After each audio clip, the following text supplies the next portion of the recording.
नमस्कार. खानदेशी रेसिपीजमध्ये तुम्हा सर्वांचे खूप मनापासून स्वागत आहे.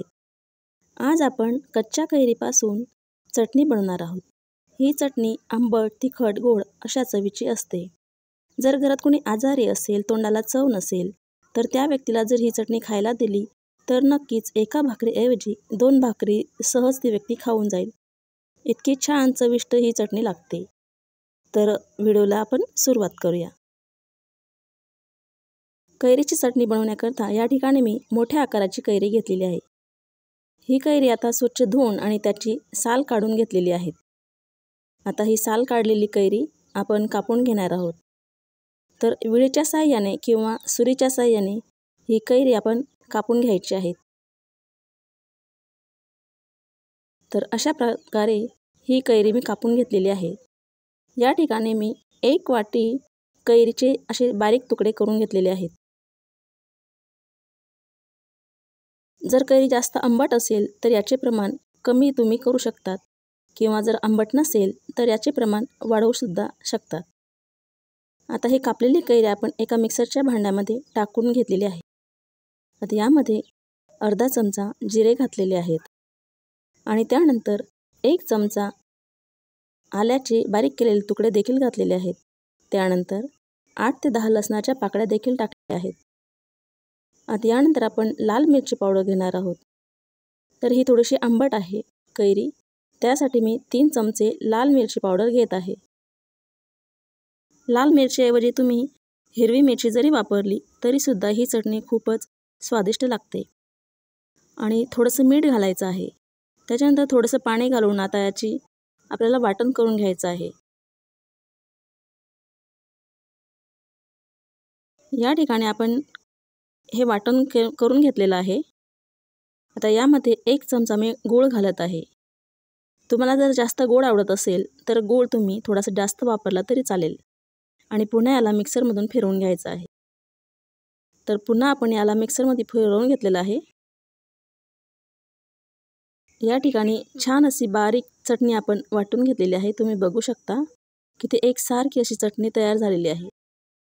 आता ही वाटलेली चटणी आपण एका बाउलमध्ये काढून घेणार आहोत. मोठ्या व्यक्तींना तर ही चटणी खायला खूप आवडते, पण लहान मुलं देखील या चटणीसोबत 1-2 पोळी सहज खातात. अगदी ही चटणी जर त्यांना खायला दिली तर टोमॅटो सॉस, टोमॅटो केचप हे सुद्धा ते खाणं विसरून जातील. इतकी छान चवीची ही चटणी लागते. आता या बाउलमध्ये आपण ही संपूर्ण चटणी काढून घेतलेली आहे.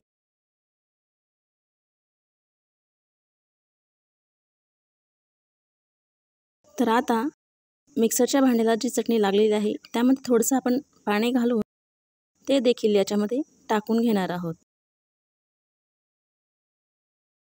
आणि आता हे आपल्याला मिक्स करून घ्यायचं आहे. तुम्ही हवं तर यामध्ये अजून देखील पाणी घालू शकतात. तुम्हाला किती पातळ हवे किंवा तुम्हाला किती घट्ट हवी आहे त्यानुसार आपण याच्यामध्ये पाणी घालायचं आहे.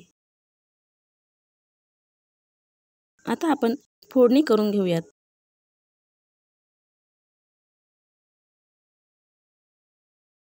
इकडे गॅस पेटवलेला आहे आणि त्यावर तडका पॅन ठेवलेला आहे. आता यामध्ये आपण 2 चमचे तेल घालणार आहोत. आता हे तेल छान गरम करून घ्यायचं आहे.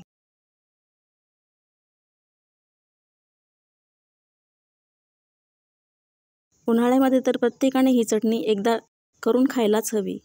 तर या ठिकाणी तेल छान गरम झालेलं आहे. इथं आपण गॅस बंद करून घेऊयात.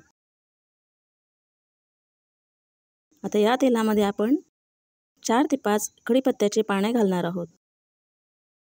आणि त्यानंतर थोडंसं जिरं घातलेलं आहे आणि चिमूटभर हिंग देखील आपल्याला घालायचं आहे.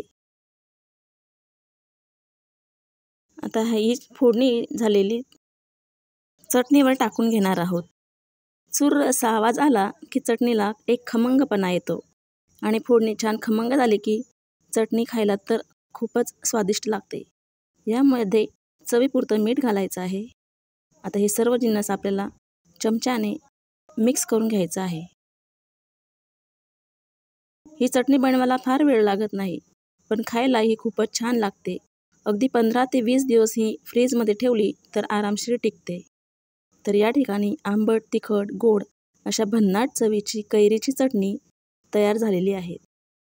तुम्ही जर हा व्हिडिओ पहिल्यांदा बघत असाल तर खानदेशी रेसिपीज या चॅनलला सबस्क्राईब करा. व्हिडिओ आवडल्यास लाईक करा, जास्तीत जास्त शेअर करा आणि हो, घंटीसुद्धा वाजवा, जेणेकरून असेच नवनवीन व्हिडिओ जेव्हा अपलोड होतील तेव्हा सर्वप्रथम हे व्हिडिओ तुम्हाला दिसतील.